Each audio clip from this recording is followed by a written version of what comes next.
For basketball players, most will reach a stage in their development where they must just accept who they are, play to their current strengths, and potentially sacrifice some on-ball reps for the betterment of the team and themselves. But what happens when those stubborn few refuse to stagnate, instead thriving in the chaos of personal and internal growth, continuing to expand the range of influence that they have in all facets of the game? Instead of shying away from responsibility, it's embraced and utilized to become a singular point of dominance while on the hardwood. These people are anomalies, even in our everyday lives, and even fewer have the athleticism to play professional sports. And anyone who dedicates the time to become a master of their craft deserves respect. And in this video is where I'd like to pay mine to Mikal Bridges. I owe the Warden an apology. I was part of the early problem, calling him a 3-and-D player in one of my first YouTube videos, but he was always so much more than that label suggested. All labeling is just putting somebody in a box, really, so always trying to expand the box and try to do everything. The extension finishes, the stride length, and the use of that pterodactyl-like wingspan were all present in the film, going all the way back to high school where his feel as a cutter was evident, and he routinely scored without the need for excess dribbles. But the real development started when Mikal finally got to college. He was a kid so skinny, he earned the nickname String Bean and Noodles. Credit to his work ethic to literally grow out of these. But it was clear, even to his coaches early on, that he could be the fancy type of ramen and uniquely special on the basketball court. Going from a redshirt freshman season and a kid barely weighing enough to trigger the airbag in the passenger seat, to rapidly progressing nightly, and finally culminating with plays forever entrenched in school lore during the national championship. It should have been clear that Mikal Bridges had as much untapped potential as anyone in his draft class. I believe Mikal was underrated and underutilized from all levels as a pick-and-roll ball handler.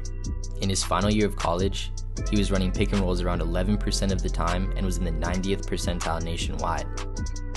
This past season, he was only running pick and rolls about 4% of the time, but the efficiency remained, placing him in the 82nd percentile among NBA guys. This underutilized skill is why the addition of Landry Shamet might be the catalyst for the offensive explosion of Mikal Bridges. Shamet was a willing guard screener in lineups with Brooklyn. He was an outlet for their dynamic ball handlers, a willing distributor, and a shooting threat with video game movement and range.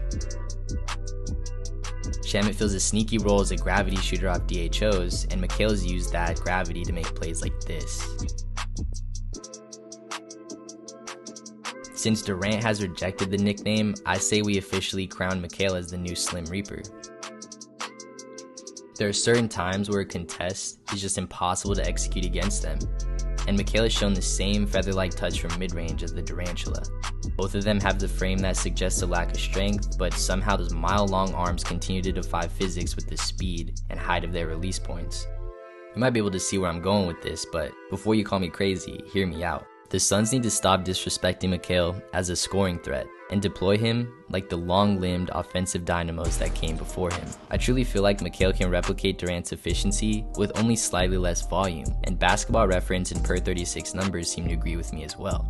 Durant is the ultimate mismatch hunter. He'll slow roast lead-footed bigs on the perimeter, he'll mercilessly shoot over smaller defenders like he's playing pickup against a middle schooler, and like-sized guys just don't have the athletic traits to keep up with him with his ability to score from all three levels. And when Mikal gets to his spots, he's shown elite touch, consistency, and scoring instincts. Here are two guys with positionally long arms, unreal shooting touch, and the ability to score from all three levels of the court. The Suns need to empower him to become what was always within his range of outcomes: a freakishly long, impossible to defend, jack-of-all-trades scorer with elite positional defense, a max-level player. His nickname should be Every Day, because he's the same guy every single day. He's been a bit of a flagship for our player development program. Each season, Mikal has shown us more and more on the offensive end. I'm definitely in favor of attempting to make him the number 2 option on this squad, heading into Chris Paul's age 37 season and year 4 for Mikal. Feed him on cuts and watch the efficiency remain. Watch his latent passing flashes unlock. Post him on smaller guards and watch him gain the reputation as an underrated post scorer and mismatch hunter. Have him run pick and rolls and showcase his ability to get to the rim, locate open teammates, and hit the mid-range pull-up. Mikal is already a deadly catch-and-shoot sniper, So with added comfort attacking bad closeouts, his evolution to certified bucket getter is well underway. Every day has earned the right to ask for more of an offensive share of the pie. And by all accounts, he's one of the hardest workers on this team. Why not empower him to take that next step offensively?